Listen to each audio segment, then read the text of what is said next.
लोगों फिर से गुड आफ्टरनून बच्चों, सब लोग तैयार हैं? कल की क्लास में हम लोगों ने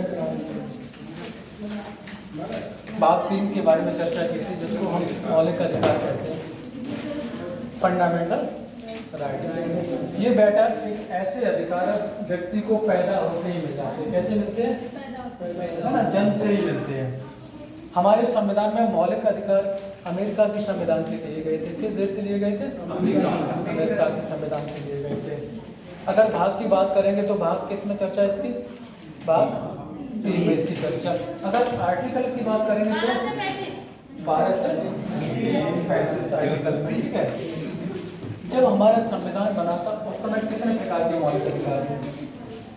हमारे संविधान में 25 तैयार हुआ था, कितने प्रकार के? 7 प्रकार के थे। 7 प्रकार आपको क्रम से याद होना चाहिए, क्रम से नहीं, कैसे भी याद होना चाहिए, विद आर्टिकल। सबसे पहले कौन सा अधिकार था? समानता का अधिकार। इसमें सबके लिए समानता की बात की गई है ना। आर्टिकल 14 से लेकर 18 में इसका तरीका है, ठीक है। स्वतंत्रता का अधिकार बेटा 19 से 22। उसके बाद शोषण के विरुद्ध स्वतंत्रता का अधिकार 23-24 है ना। धार्मिक स्वतंत्रता का अधिकार 25 से 28। शिक्षा एवं संस्कृति का अधिकार 29-30। संपत्ति का जो आपका अधिकार था उसको हटा दिया गया। किस संविधान संशोधन के द्वारा हटाया गया था? 44वां संविधान संशोधन 1978 को हटाया। बेटा हटा के इसको कहाँ कर दिया गया? कहाँ भेज दिया? इसको हटाया क्यों गया? हमारे देश के विकास में, डेवलपमेंट बहुत सारी समस्याएं आ रही थी, बाधाएं आ रही थी। अगर बेटा गाँव में किसी व्यक्ति का मौलिक अधिकार होता तो क्या सरकार ले पाती? नहीं ले पाती। अगर आपका घर जहाँ रहते हैं, अगर सरकार चाहे कि वो हमें लेनी चाहिए, हवाई अड्डा बनवाएंगे, आप रोक नहीं पाएंगे उसे। अगर यही मौलिक अधिकार होता तो आप कहते हैं तो मेरे दादा का घर बनाया हुआ है, हम इसको कैसे दें? हम नहीं देंगे। सरकार आपसे जबरदस्ती नहीं करती। आप कहाँ चले जाते? Supreme court. आपके मौलिक अधिकार का रक्षक कौन है? Supreme court. तो सुप्रीम कोर्ट कहता कि भैया इनके दादा का घर है, आप इसको नहीं ले सकते, ठीक है। सर मौलिक अधिकार सब किसके खिलाफ है? किसके खिलाफ? मौलिक अधिकार एक व्यक्ति को दिए गए हैं, राज्य उनके खिलाफ कोई काम नहीं कर सकता। अगर करेगा तो सुप्रीम कोर्ट चले जाएगा, ठीक है। राज्य के खिलाफ क्यों है? ठीक है। अगर मौलिक अधिकार को कोई ऐसी देश में परिस्थिति हो जाती है, आपातकाल, इमरजेंसी के देश में अगर इमरजेंसी लगती, आपातकाल लगता तो मौलिक अधिकार क्या कर दिए जाते? बेटा छीन लिए जाते, निलंबित कर दिए जाते। कौन करेगा? राष्ट्रपति, है ना। अगर मौलिक अधिकार पर प्रतिबंध कौन लगाएगा? आपके संसद लगाएगा, ठीक है। आज हम लोग बात करेंगे भाग 4।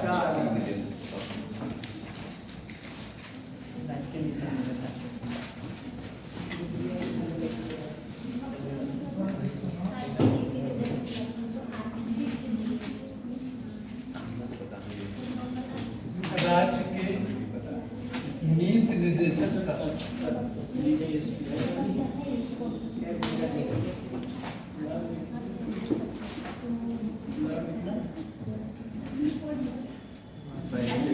इसको इंग्लिश में बोलते हैं डायरेक्टेड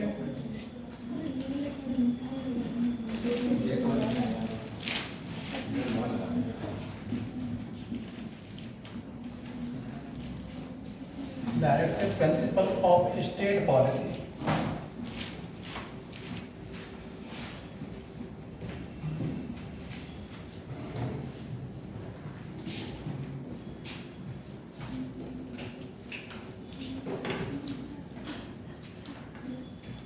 इसको थोड़ा बार बार राज्य के नीति निर्देशक तत्व नाम बोल के क्या बोलेंगे?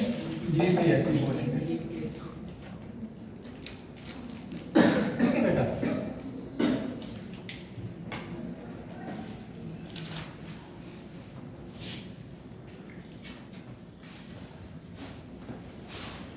अगर आर्टिकल की बात करेंगे तो 36 से 51। अगर ये पूछा जाएगा, ये भी किसी देश के संविधान से आयरलैंड के। तो favourite subject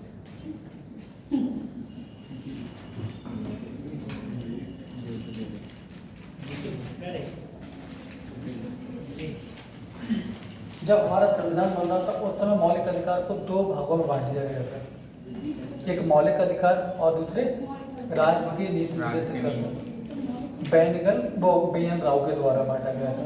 doctor Rajendra Prasad Tripathi के एक मौलिक अधिकार। देश के उस समय बेटा हालात ठीक नहीं थे, है ना, स्थिति खराब थी, पैसा नहीं था, देश का विभाजन हुआ था, तो मौलिक अधिकारों को दो प्रकार से बांट दिया गया है ना, कि एक तो आपको परमानेंट पैदा होते ही मिलेगी, ठीक है, आप न्यायालय जा सकते, अगर किसी व्यक्ति के मौलिक अधिकार का हनन होता है वो कहाँ चला जाएगा, सीधा हाई कोर्ट और सुप्रीम कोर्ट चला जाएगा। लेकिन कुछ ऐसे अधिकार थे वो राज्य के ऊपर दे दिए गए, राज्य से कह दिया कि ये आपके ऊपर दे दिए गए, आपको क्या करना है, जनता का विकास करना है, कल्याण करना है।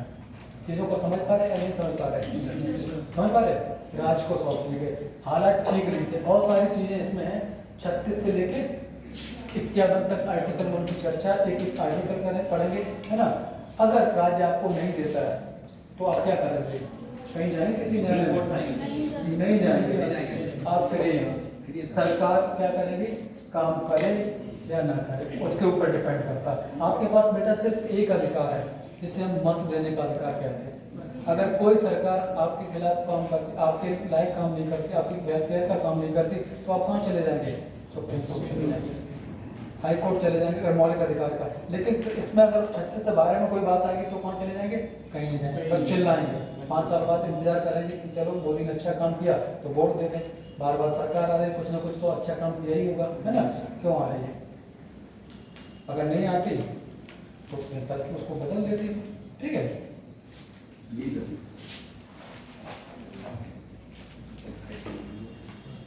आपसे क्वेश्चन पहले ये पूछा जाएगा, DPSP हमारे संविधान में किस भाग में दिए गए, किस भाग में चर्चा है, अगर आर्टिकल की बात करेंगे तो बेटा चर्चा, ये क्वेश्चन पूछा जा सकता है। अब ये पूछा जाएगा कि DPSP हमारे देश के संविधान में किस देश के संविधान से ली गई, आयरलैंड।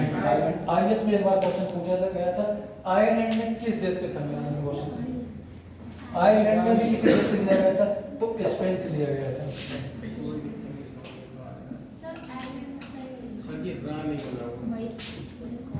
ठीक है,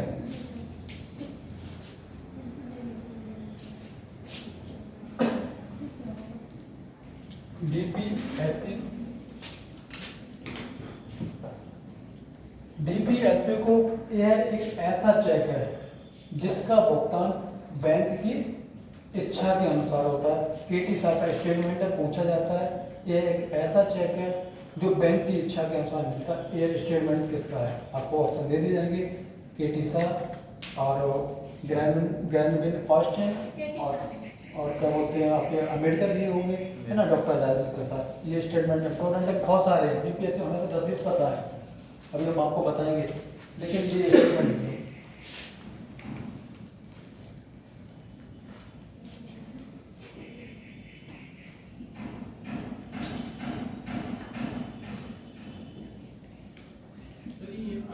संविधान से लेके लास्ट में स्पेन, आयरलैंड ने किस देश से लिया था, IAS में सवाल पूछा गया था, राज्य के नीति निर्देशक तत्व आयरलैंड के द्वारा किस देश के संविधान से लिए गए थे, तो स्पेन के संविधान से। अब तो इतना ज़्यादा नहीं पूछेगा, अब अगर बहुत हद तक अगर पूछा जाए तो अगली चीज़ को ध्यान रखिए।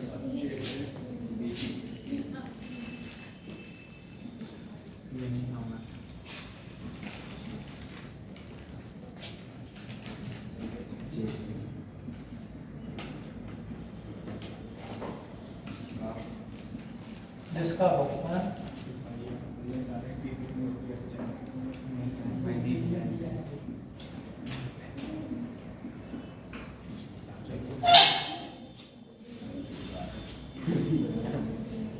DPSP को यह एक ऐसा चेक है जिसका भुगतान किसकी इच्छा पे होता है, बैंक की। बैंक कौन है, राज्य है ना, राज्य का मन आपको ये चीज दे और राज्य का मन आपको ये चीज ना दे। अब आप चेक लेके बैंक में जाते हैं तो फाइनल आसान तरीका नहीं होता, बीच उसमें लगा देते, कहते ये प्रॉब्लम वो प्रॉब्लम, साइन नहीं हुए आगे, है ना, ये मिस्टेक हो गई, तो बैंक अपनी इच्छा से दे देती है। अभी हमने 4 लाख रुपए का कुछ दिन पहले चेक बनाया था, तो चेक में कहा कि अपने भाई को बुला के लाओ, ये प्रॉब्लम वो साथ होंगे, उनका नंबर होना चाहिए, जबकि नंबर मैं चला रहा था बैंक में पड़ा था, लेकिन उन्होंने मना कर दिया। अब वो दिल्ली से आया, साइन किए, तब पैसा दिया उसने, और तत्काल में पैसे दिए। वो सिस्टर की शादी हमें वहाँ पैसा, तो बैंक का बहुत चक्कर होता, पैसा तो आपका बहुत आसानी से ले लेती है, जब जाएंगे निकालने के लिए लोग कम पैसा जमा करते हैं, है ना? क्यों करते हैं?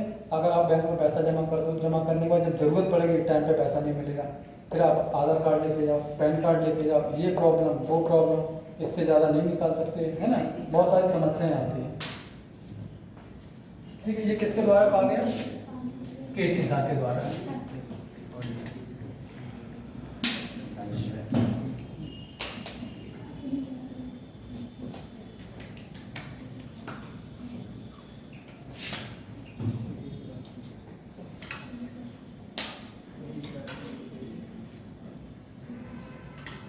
एक आर्थिक लोकतंत्र की स्थापना हो गई।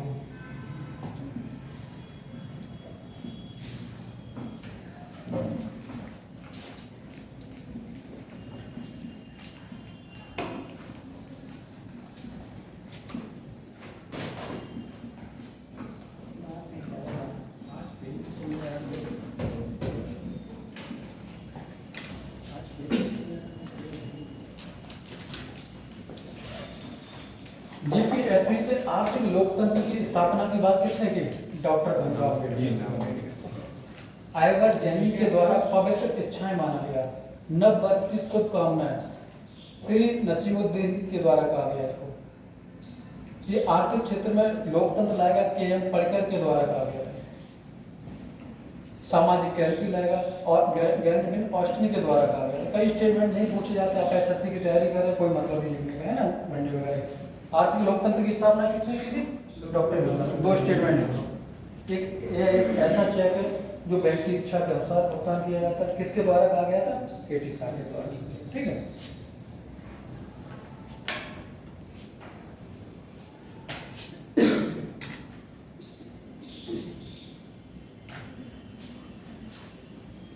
आपसे ये पूछा जा सकता है, आर्टिकल पूछे जा सकते हैं, भाग पूछे जा सकते हैं, और कहाँ से लिया गया है। स्टेटमेंट भी बहुत इंपॉर्टेंट है।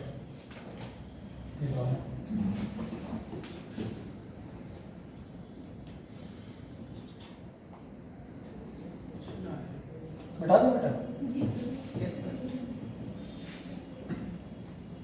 ऊपर से बताया और नीचे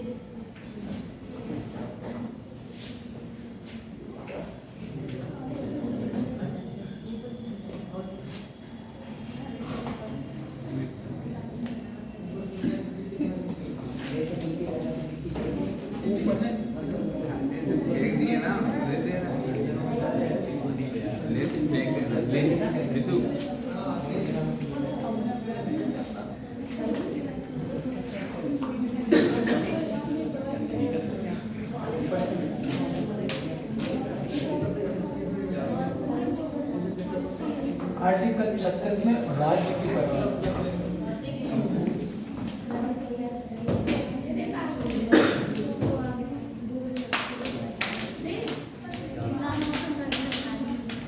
आर्टिकल 36 में राज्य की परिभाषा के बारे में बताया गया।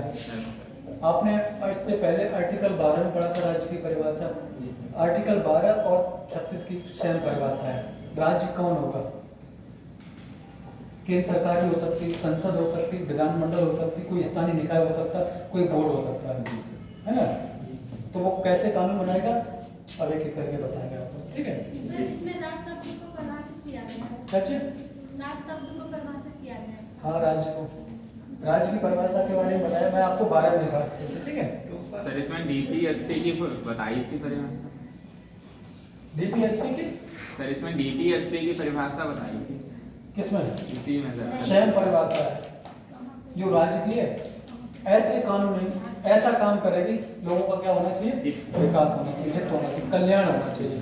केंद्र सरकार से भी उम्मीद की जाती है, राज्य सरकार से उम्मीद की जाती है, स्थानीय निकाय उनसे भी उम्मीद की जाती है ना। कोई फैक्ट्री वगैरह, वो लोगों के हित के बारे में काम करेगी। आर्टिकल पढ़ो, कुछ चीजें समझ में आएगी।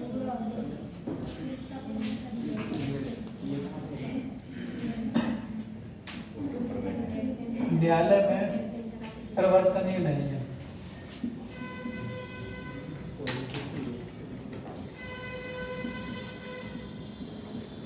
अगर किसी व्यक्ति को अगर ये राज्य की नीति निर्देशक जिसको हम डीपीएसपी बोलते हैं अगर नहीं मिल रहे, क्या वो न्यायालय में जा सकता है? जा सकता है? नहीं जा सकता। अपरवर्ती नहीं है ना, न्यायालय में नहीं जा सकते। आर्टिकल राज्य का कर्तव्य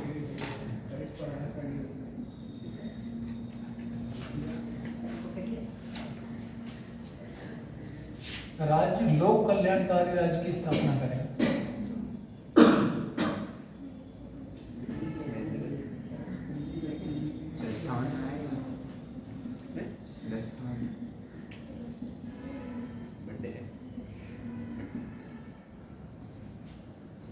आपसे आर्टिकल पूछा जाता है लोक कल्याणकारी राज्य की स्थापना किस आर्टिकल में बात की गई? तो आर्टिकल लोक कल्याणकारी राज्य कैसे होगा?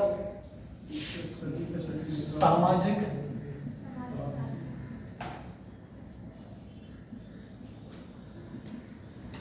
और राजनीतिक आर्थिक कल्याण।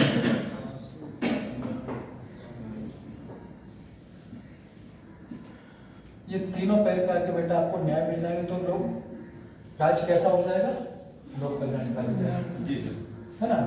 जैसे समाज में कुछ लोग पिछड़े होते हैं है ना, उसको समाज की मुख्य धारा में लाके सरकार बहुत तरह की योजना आवास वगैरह दे देती है ना। आपने देखा होगा आर्थिक रूप से जो पिछड़े लोग होते हैं उनको आपने देखा होगा राशन प्रोवाइड कराती है ना।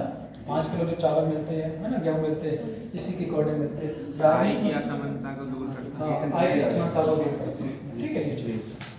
न्याय मिलता है और ये न्याय तो मिल रहा है, पर कुछ लोग ऐसे हैं समाज में जो वंचित है ना, निचले तबके के लोगों को जो वक्त की रोटी नहीं मिलती है तो वो न्याय तो हो रहा उनसे। आर्टिकल 13 है सामाजिक कर्तव्यों को प्रभावित स्त्री को समान कार्य के लिए समान वेतन।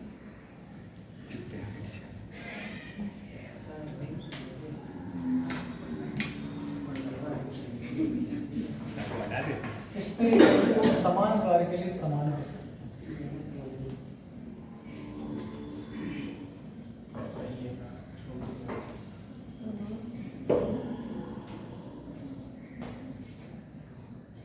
समान कार्य के लिए समान।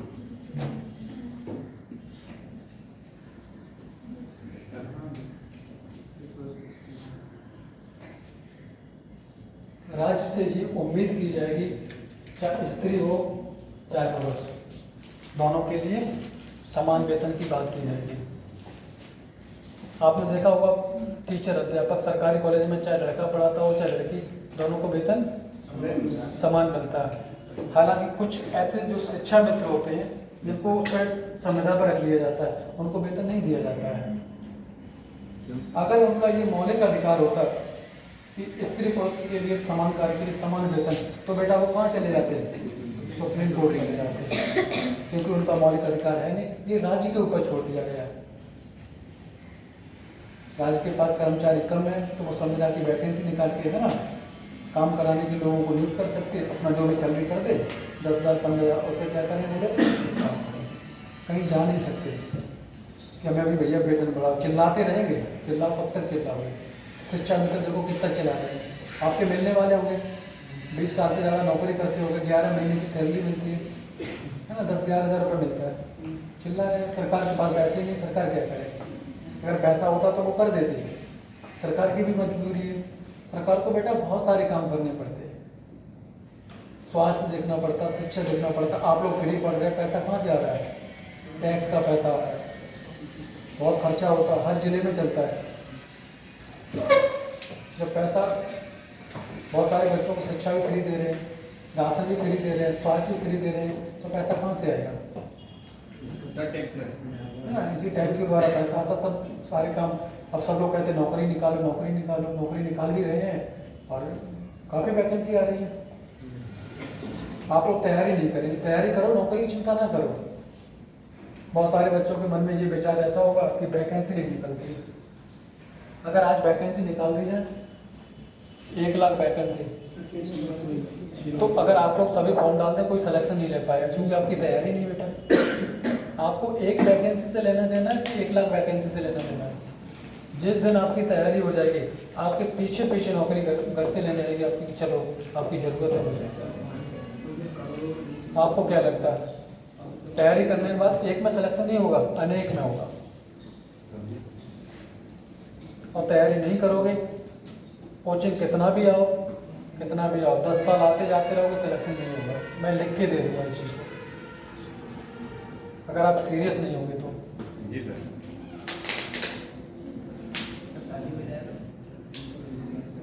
सबका सिलेक्शन होता भी नहीं, आप लोग सभी जानते हैं। कुछ ही बच्चों का सिलेक्शन होता है, जो पढ़ता है उसका सिलेक्शन होता है। अपने आप को कभी कमज़ोर ना रखो। बहुत सारे बच्चों के मन में ये द्वंद्व रहता होगा, डायलेमा की स्थिति रहती होती है, दुविधा की। वो सोचते हो कि मैं बहुत कमज़ोर हूँ, वो लड़की बहुत तेज, मेरा होगा या नहीं होगा, दिमाग में विचार चलता होगा। बेटा अगर आप मेहनत करोगे, कमज़ोर हो, तब भी आपका सिलेक्शन उससे पहले होगा। हमारे ऐसे मिलने वाले हैं, आपको क्या बताऊं, जो 3rd डिवीज़न पास हुए, बड़ी मुश्किल से पास हुए, अच्छे पदों पर income tax, sale tax officer है वो इस समय, कोई IAS है, कोई PCS अधिकारी, अच्छे पदों पर तैनात है। मनोज शर्मा की तो कहानी आप लोग जानते ही होंगे, मुरैना के रहने वाले थे, उनकी कंडीशन बहुत ख़राब थी, हाई स्कूल इंटर दोनों में फेल हो गए थे। और जब उन्होंने तैयारी करना शुरू किया, वो पीछे मुड़ के चले गए, प्रॉपर IAS बने थे। जिस दिन आप तैयारी करना शुरू कर देंगे, नौकरी तो लग ही जाएगी। GD के लिए आप मैथ पढ़ते तो डर लगता है, नहीं पढ़ते तब प्रॉब्लम होती है आप लोगों को। 5-5, 7-7 टॉपिक क्यों नहीं पढ़ पाते? दिल से कोई चीज़ सीरियस लेती नहीं आप लोग। बॉडी तो आपकी यहाँ पर है, लेकिन माइंड कहीं और भटक रहा है, दिमाग में कुछ और चल रहा है। टीचर पढ़ा रहा है, टीचर को आप सुनते नहीं। बहुत सारे बच्चों के दिमाग में ये चल रहा होगा कि सर की 1.5 घंटे कब क्लासों में घर पे पहुँचे। जी सर। किसी ने टाइम दे रखा होगा कि मैसेज का रिप्लाई भी करना है ना, कॉल भी आ सकती है बीच में। आगे की सर एक बच्चा ऐसा जिसका सर सिलेक्शन तो हो गया सर, अपनी कोचिंग का है। आ रही क्या? नहीं सर, वो कह रहा है कुछ लगा ही नहीं क्या आप, क्योंकि सर वो मांगते हैं वहाँ पे, हाँ सर, एक इस बच्चे का सिलेक्शन हो गया। जिसका सिलेक्शन होता है वो वहाँ पे उनका शायद नाम वगैरह लिखा जाता है। अच्छा, ड्रिवन कॉलेज में, जी सर। तो उनको उसको ड्रिवन कॉलेज भिजवा देना, एक दोनों पे चलेगा, ठीक है। अच्छी बात है, बताइए कितना हुआ सर? शायद मुझे एक बार इसका विकास। तो ये चीज़ है, आप तैयारी करना शुरू कर दो, मन लगा के करो, कॉन्सेंट्रेट हो। सुबह उठने की कोशिश जल्दी करो, 4 से 5, 4 बजे उठ जाया करो, 2 घंटे 3 घंटे पढ़ लिया करो, ठीक है। स्त्री पुरुष में समान कार्य के लिए समान वेतन की बात की गई है, लेकिन ऐसा होता नहीं है। दिया जाता, कहीं नहीं दिया जाता। बहुत सारी महिलाएं आपने देखा होगा, शादी हो जाती है, बगल में प्राइवेट स्कूल होता है, तो 2-3 हज़ार रुपये पढ़ाती रहती है। हमारा देश पुरुष प्रधान देश था, यहाँ पर महिलाओं को पता और नीचे देखा गया, समझ रहे हो। बेचारे कुछ नहीं तो 3-4 हज़ार रुपये कमा लेती हैं पड़ोस के स्कूल में रह के, उनका मेकअप का ही खर्चा चलता रहता है उसमें शादी के बाद। पढ़ाती हैं बहुत सारी, तो समानता की बात नहीं करता। हमारे राज्य के जो नीति निर्देशक तत्व हैं, उसको हम DPSP बोलते हैं, ये हमारा कोई फंडामेंटल राइट्स नहीं है ना, राज्य के ऊपर छोड़ दिया गया है, ठीक है। आर्टिकल 39A समान न्याय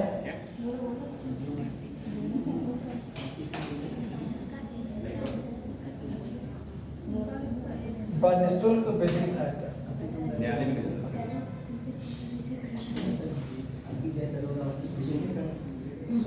पता है सर।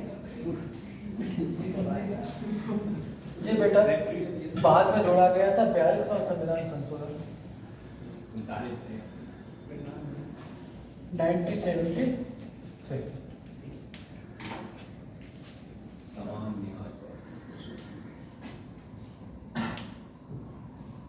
सबके लिए समान न्याय की बात की जाएगी यहाँ पर।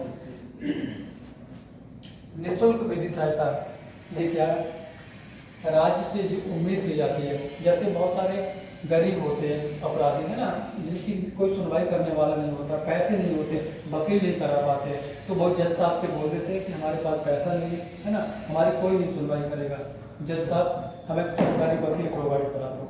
ये राज्य की जिम्मेदारी है, वो क्या करेंगे, सरकारी वकील आपको दे दिया जाएगा, आपकी तरफ से वो केस करेंगे। ठीक है, ये हमारे संविधान में पहले था नहीं, ये बाद में जोड़ा गया था। कब जोड़ा गया था? 42वां संविधान संशोधन 1970। ठीक, सर एक क्वेश्चन है यहाँ पर, तो जो विधायक वगैरह जो लेटर हेड लिख के भेजते हैं किसी भी व्यक्ति को रुपए देने के लिए मांग के लिए, तो वो इसी के अंतर्गत आती है या ये समाज न्याय के लिए हाँ इसके अंदर क्यों आएगा? वो तो अपना काम हाँ, कर रहे हैं, उनका- हो सकता है उसी इनको अपनी निधि में से पैसा आता है, सरकार की तरफ से फंड, विधायक है, सांसद है, तो अपनी सैलरी में भी दे सकते हैं, और हर साल 5 करोड़ रुपए आता है, उसी से पैसा कलेक्ट करते रेड हैं। कलर का लेटर हेड बनता है, कोई भी पीड़ित होता है या गरीब होता है उसके लिए, हाँ तो मुझे सरकारी कामों में तो जमा होते हैं सिक्योरिटी की तरफ से। अच्छा, तो वो सर किसमें से आता, मतलब इसमें से थोड़ी- ये किसके लिए? समाज न्याय निःशुल्क विधि सहायता। जैसे कोई अपराधी है, अपराध करके चला गया जेल में, उसकी कोई सुनवाई नहीं करने वाला है, वकील नहीं कर पाता, उसके पास बेटा पैसे नहीं है, वो जेल में बंद रहेगा, सुनवाई कौन करेगा?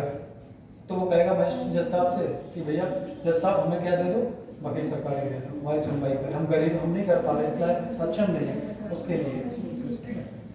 कोई ऐसा क्वेश्चन हुआ करे डिटेल में बाद में पूछ लेगा। ठीक टॉपिक से संबंधित, जैसे टॉपिक चल रहा है आपका, इससे संबंधित आप कोई भी पूछ उससे सर ये तुरंत ही आता है ना, फिर वो बाद में निकल जाता है, हाँ। भूल ही जाती है। कोई नहीं, बता दो बेटा। जी सर।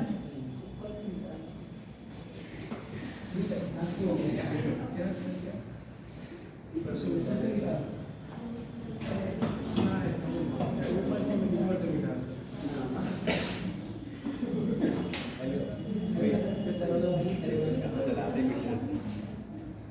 कहाँ से लाते क्वेश्चन? कहाँ से लाते क्वेश्चन? नॉलेज के बेस पे क्वेश्चन है, जितना भी एक्सपेरिमेंट करा हुआ, एक्सपीरियंस ले रखा है, सब वही चाहते हैं।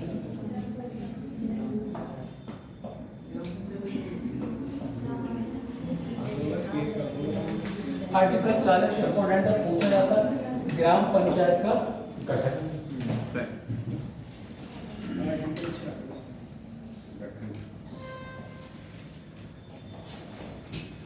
ये जब आर्टिकल हमारे डीपीएसपी में डाला गया था, तो अंबेडकर और महात्मा गांधी बहुत बहस हुई थी।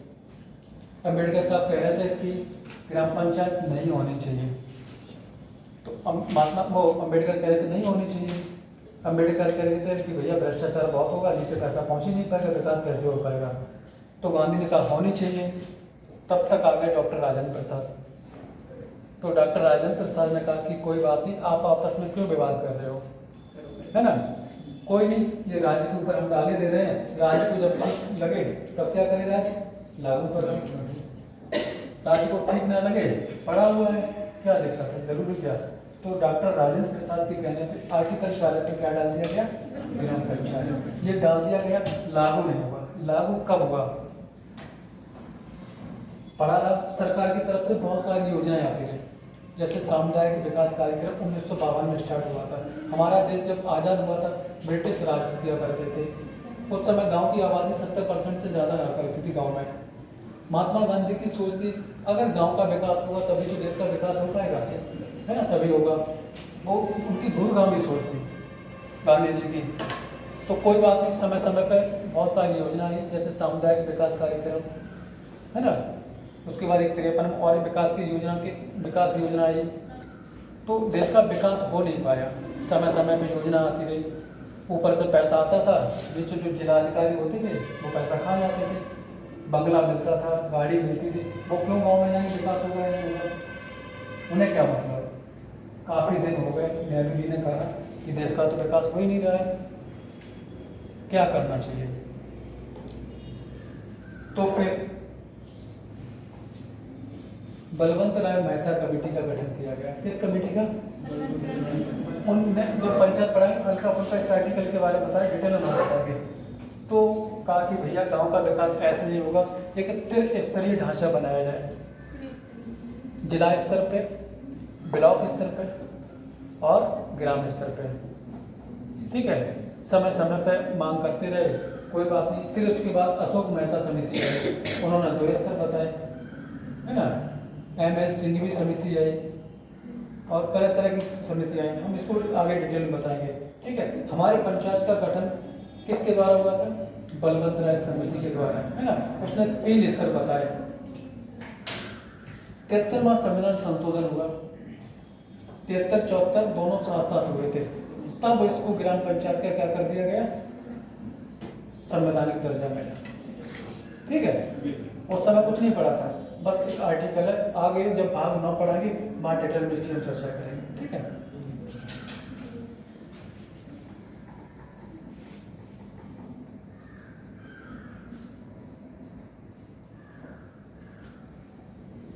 इंपोर्टेंट आर्टिकल आपसे पूछा जाएगा, डीपीएसपी में ग्राम पंचायत का गठन किस अनुच्छेद में है? आर्टिकल 40।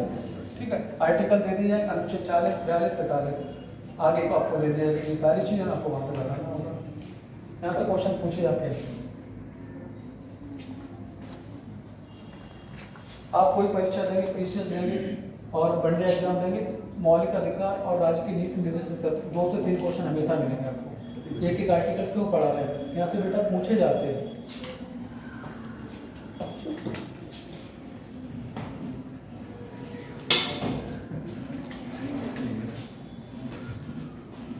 आर्टिकल 40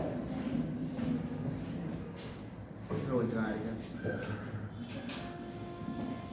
नागरिकों को रोजगार प्रदान करना।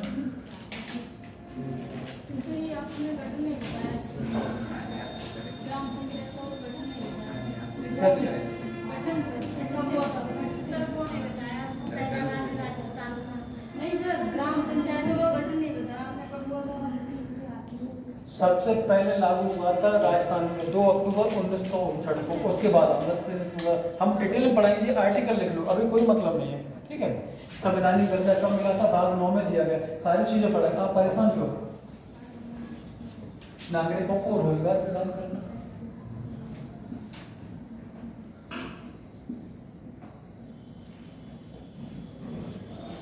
एवं स्वास्थ्य, बेरोजगारी, वृद्धावस्था,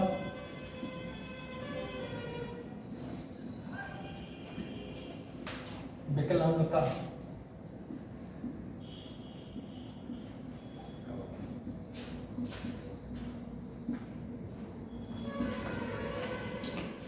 संरक्षण।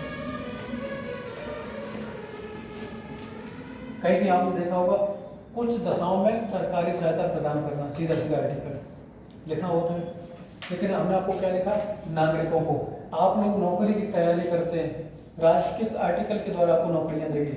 आर्टिकल 41 के द्वारा। आपने देखा होगा जो वृद्ध लोग हो जाते हैं 60 साल के, उनको पेंशन राज्य किस आर्टिकल के द्वारा देता है? आर्टिकल 60। आपने देखा होगा बहुत सारे व्यक्ति विकलांग होते हैं, उन्हें 3 पहिया की गाड़ी दी जाती है। तो आर्टिकल 41 के द्वारा कौन देगा? सरकार। स्वास्थ्य की व्यवस्था कौन करेगा? सरकार करेगी। आपने देखा होगा आयुष्मान कार्ड किस आर्टिकल के द्वारा? इसके द्वारा किया जाता है, 41 के द्वारा। ठीक है,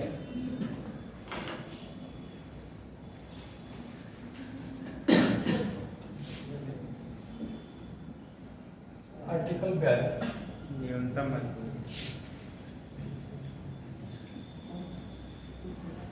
काम की मानवीय दशाएं,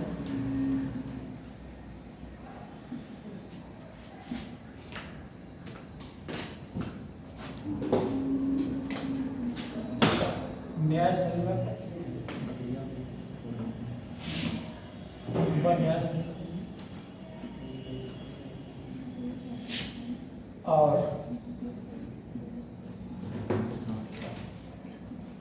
महिला प्रसूति सहायता।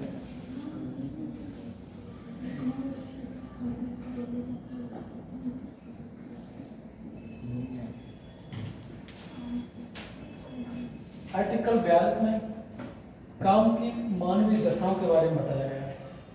अगर राज्य स्टेट बात करते हैं, कोई डिपार्टमेंट, काम ऐसा होना चाहिए, मानवीय होना चाहिए, न्याय संगत होना चाहिए, है ना। और महिलाओं के लिए प्रसूति सहायता। प्रसूति का सर जी मतलब क्या होता है?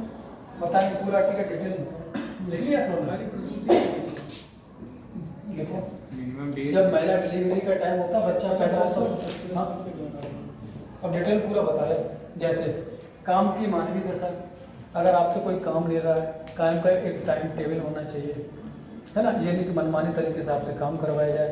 महिलाएं हैं, उनकी दिन में ड्यूटी लगती है। हमारे यहाँ पर महिलाएं रात के अपेक्षा दिन में ज़्यादा सुरक्षित होती है। तो ऐसा नहीं कि रात 12 बजे महिलाओं को बुलाया जाए कि आप आ जाओ, यहाँ कोचिंग चल रही है। कोई महिला यहाँ पर पढ़ने के लिए आएगी? नहीं आएगी। कॉलेज में पढ़ने के लिए आएगी? नहीं जाएगी। किसी ऑफिस में रात के 12 बजे काम करने जाएगी? उनकी सिक्योरिटी की जिम्मेदारी कौन लेगा? नहीं लेगा। तो काम कैसा होना चाहिए? न्याय संगत, मानवीय। प्रसूति सहायता, जैसे बहुत सारी महिलाएं नौकरी करती है, उसी के दौरान डिलीवरी का टाइम होता है ना, बच्चा पैदा होता है, तो उन महिलाओं के लिए क्या कर दिया गया सरकार ने? 2 बच्चों के लिए। कितने बच्चों के लिए? 2 बच्चे। जैसे कोई महिला प्रेग्नेंट है, उसका बच्चा पैदा होगा तो उसको सरकार 3 महीने पहले और 3 महीने बाद लीव देती है, छुट्टी दे देती है कि जाओ अपनी देख रेख करो, है ना। 3 महीने के बाद थोड़ा बच्चा बड़ा हो जाएगा तब देख रेख करो, उसके बाद क्या करना है ना, आप कॉलेज आना, अपनी ड्यूटी पर ज्वाइन करना आगे, ये कह दिया जाता है। लेकिन बेटा ये कंडीशन सिर्फ और सिर्फ 2 बच्चों के लिए है। अगर 2 बच्चे से ज़्यादा करोगे तब आपको ये नहीं मिलेगा। अगर कोई महिला अध्यापक है तो उसको सरकार के द्वारा 6-6 महीने की दोनों बच्चों को क्या दी जाती है? छुट्टी दी जाती है। सर वेतन मिलता है पूरा? हाँ, वेतन पूरा मिलता है। ऐसा नहीं कि वेतन कटे, वेतन पूरा मिलेगा। ये 2 बच्चों के लिए सरकार ने कर दिया कि आप 2 बच्चे से ज़्यादा नहीं कर पाओगे। अगर ये सिस्टम नहीं होता तो लोग 10-10 बच्चे पैदा करते कि 6 महीने की फ्री की तनख्वाह मिल रही है, आराम से घर बैठे है क्या ना, तो बच्चे करते रहो, हम क्यों जाएंगे छुट्टी, है ना। तो सिर्फ 2 बच्चों के लिए प्रोसेस है आपकी, ठीक है।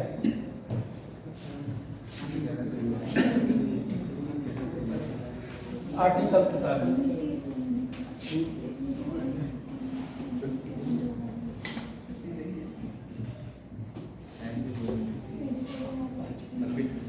मजदूरों को निर्माण योग्य मजदूरी।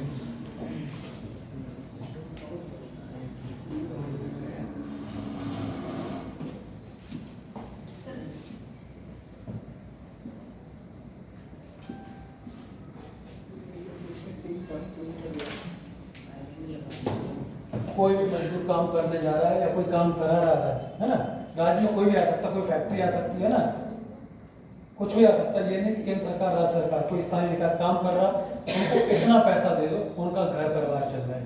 ऐसा नहीं कि पूरे दिन काम करवाया, इतना पैसा नहीं दे पाए तो उनका घर ठीक से चल पाए, ठीक है। ये चीज़ आप समझ रहे हो। उसमें बेटा एक बाद में आर्टिकल 43 का ए और जोड़ दिया गया।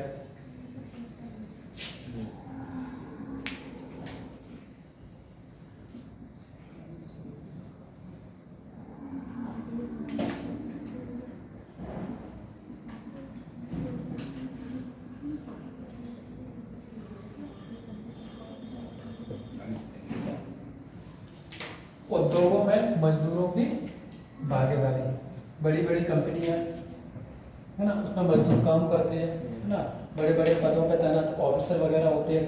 तो ऐसा नहीं, जो मजदूर आपने देखा होगा, मजदूर उसके अध्यक्ष बना दिए जाते हैं ना, तो उनसे पूछा जाएगा कंपनी का खुलने का टाइम क्या रहेगा, बंद करने का टाइम क्या रहेगा, छुट्टी क्या रहेगी। मजदूर रहते हैं वो ग्राउंड लेवल की जानकारी ज़्यादा रखते हैं, तो उनकी भी हिस्सेदारी कि भैया आप भी आओ, मिलकर हम लोग कंपनी कैसे चलाएंगे, आगे काम कैसे करेंगे, तो उनकी भी भागीदारी रहेगी। ये बाद में जोड़ा गया था, पहले नहीं था। कब जोड़ा गया था? ये भी 42वां संविधान संशोधन।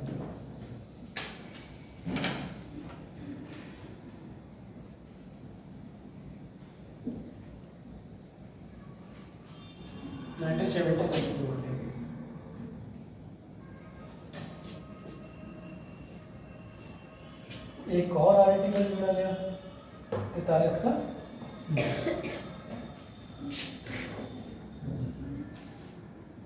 सहकारिता को प्रोत्साहन करना।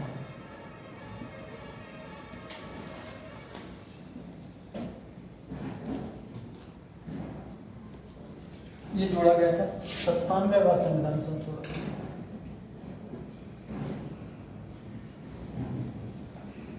2011 को जोड़ देंगे। कोऑपरेटिव, बहुत सारी ऐसी संस्थान है, जैसे आपकी जो इफको नहीं है, सहकारी समिति लिखा होगा, इसमें सरकार भी काम करती है और प्राइवेट लोग, क्योंकि प्राइवेट लोगों के पास पैसा नहीं, टेक्नोलॉजी नहीं है ना, वैज्ञानिक तरीके से वो क्या करेंगे, आपको बताएंगे चीज़ों को कि आप ऐसे ऐसे काम करिए, नई नई टेक्नोलॉजी ला के देंगे, आप भी इसमें शामिल करिए। हमारे पास कर्मचारी नहीं है ना तो टाइम है, तो आप 10 लोग इकट्ठे हो जाए, अपना ये काम करना शुरू कर दो। ठीक है, देखो आर्टिकल बहुत इंपॉर्टेंट है, 40 सब इंपॉर्टेंट है, ये भी है।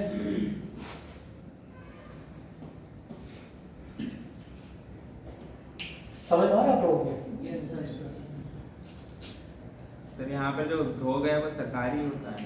इसमें 43 ए में जो उद्योग की बात की गई है सरकारी होती है, नहीं, उद्योग कोई कंपनी प्राइवेट। प्राइवेट सबकी कमाल क्या, कोई कंपनी चला रहे, बहुत बड़ी बड़ी कंपनी चलती है, हजारों वर्कर काम करते हैं, तो उनसे ये पूछा जाएगा कि आप भी आओ इसमें शामिल हो जाओ, आप बताओ कंपनी का टाइम क्या, सैलरी कब बढ़नी चाहिए, कब घटनी चाहिए, है ना। नहीं पूछो, कंपनी तो शोषण करेगी, 8 घंटे के लिए आपको 12 घंटे काम करवाएंगे, है ना, 8 घंटा फिक्स कर दिया, अगर लंच का टाइम क्या रहेगा, है ना, वो सारी चीज़ें तय करती है।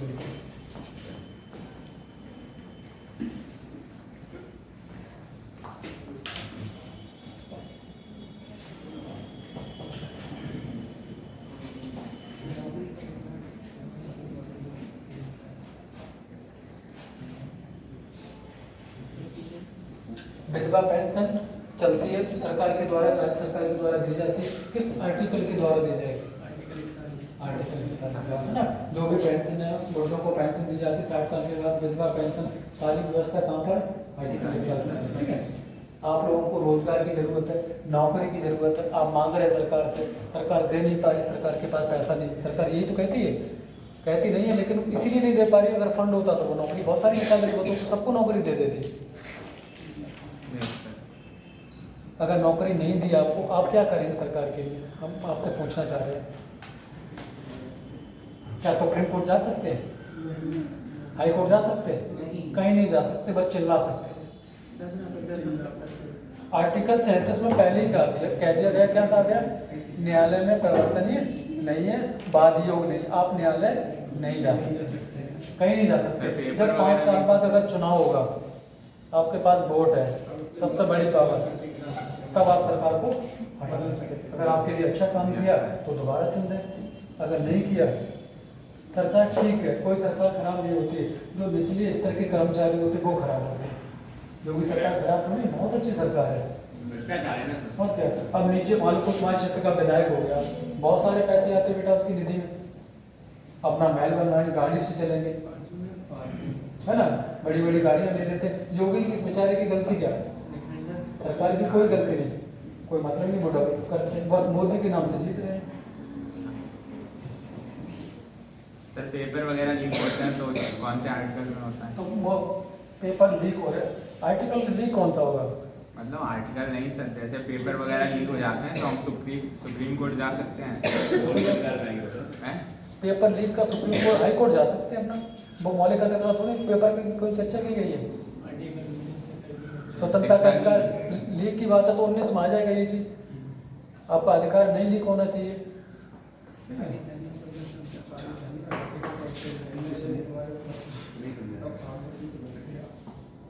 आपके पास सबूत, आप चले ना।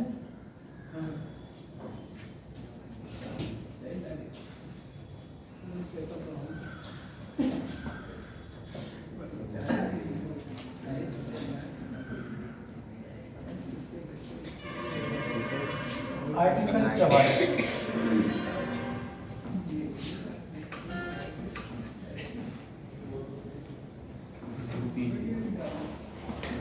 समान नागरिक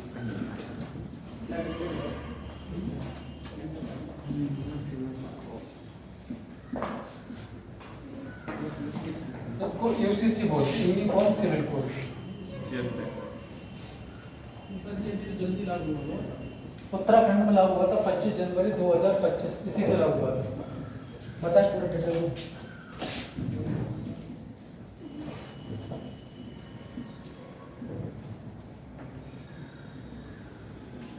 यूनिफॉर्म सिविल कोड हमारे देश में संहिता 3 प्रकार की होती है।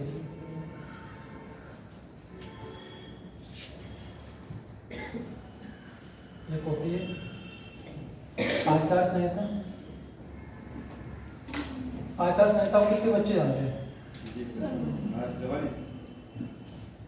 आचार संहिता को जब चुनाव के द्वारा बेटा निर्वाचन आयोग के द्वारा जारी किया जाता है ना, कि आप ये काम नहीं करें, इकट्ठे नहीं हो सकते, है ना, वोट डाल के अपने घर जाएंगे, तो क्या बनाते हैं? नियम कानून उनके भी जमा करा लेते हैं। सशस्त्र बल जो है वो जमा कर लिए जाते हैं। लाइसेंस ही बंदूक की लाइसेंस। हाँ, वो मंजूर कराए जाते हैं, उसके नियम कानून फिक्स होते हैं। एक तो ये आचार संहिता हो गई आपकी, एक आईपीसी, एक दंड संहिता होती है। इनको समझा रहे थोड़ा सा, इसको डिटेल में बताएंगे। जिसको आईपीसी पहले बोला जाता, अब बीपीसी हो गया, है ना। भारत ये अगर कोई अपराध करेगा